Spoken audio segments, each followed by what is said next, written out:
बॉलिवूडची beauty queen Jacqueline Fernandes सध्या एका वेगळ्याच प्रकरणामुळे चर्चेत आहे आणि त्याच 200 कोटींच्या मनी लॉन्ड्रिंग प्रकरणात आता एक वेगळं वळण आलंय।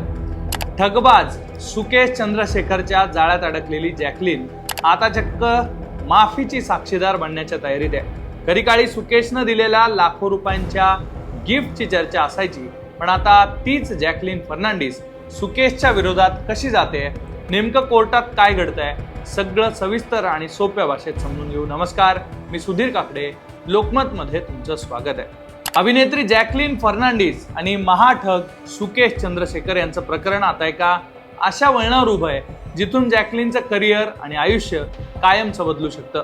दिल्लीच्या पटियाला हाऊस कोर्टात एका अर्जावरून सध्या जोरदार चर्चा सुरू झाली आहे। जॅकलीननं केलेला हा अर्ज आहे माफीची साक्षीदार बनण्यासाठीचा। हो, सोमवारी दिल्लीच्या पटियाला हाऊस कोर्टात जॅकलीनच्या अर्जावर सुनावणी सुद्धा झाली आहे। जॅकलीनला आता या 200 कोटींच्या मनी लॉन्ड्रिंग केसमध्ये माफीची साक्षीदार बनायचंय।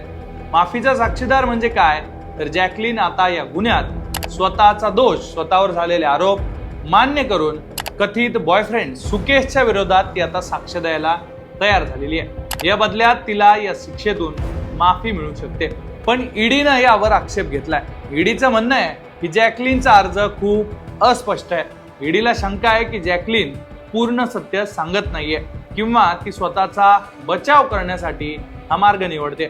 तपास यंत्रणांना अजून सविस्तर चौकशी करायची आहे, त्यामुळे कोर्टानं आता 8 मे पर्यंतची वेळ दिलेली आहे। 8 मेला पुढची सुनावणी होणार आहे। त्याच दिवशी कोर्टात ठरणार आहे की जॅकलीनच्या अडचणी संपणार की वाढणार।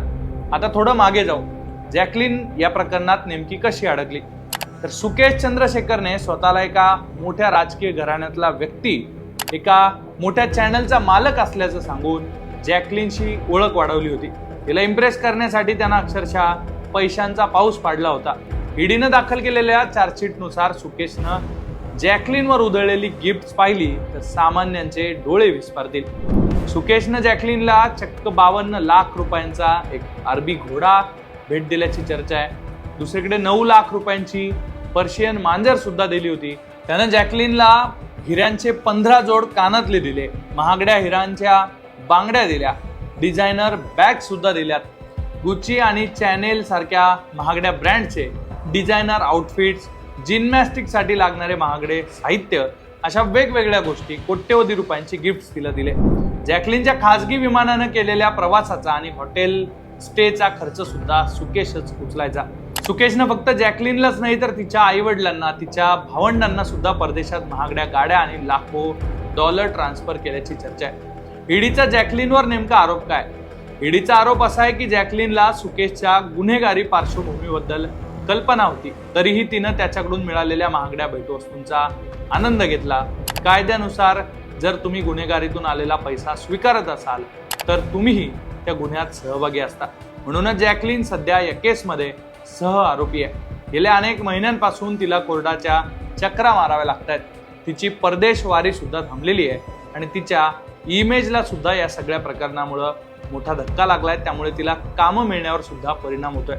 त्यामुळे आता जॅकलीननं माफीची साक्षीदार होण्याचा जो निर्णय घेतलेला आहे तो खूप महत्वाचा ठरू शकतो। जर कोर्टानं तिचा अर्ज मान्य केला तर ती आरोपी राहणार नाहीये, ती सुकेशच्या विरोधात मुख्य साक्षीदार बनणार आहे। आणि दुसरीकडे सुकेशने आधीच जेलमधून अनेक पत्र लिहून जॅकलीनला या प्रकरणात निर्दोष असल्याचं म्हटलंय, पण त्याच्या पत्रांवर कुणाचाही विश्वास नाहीये।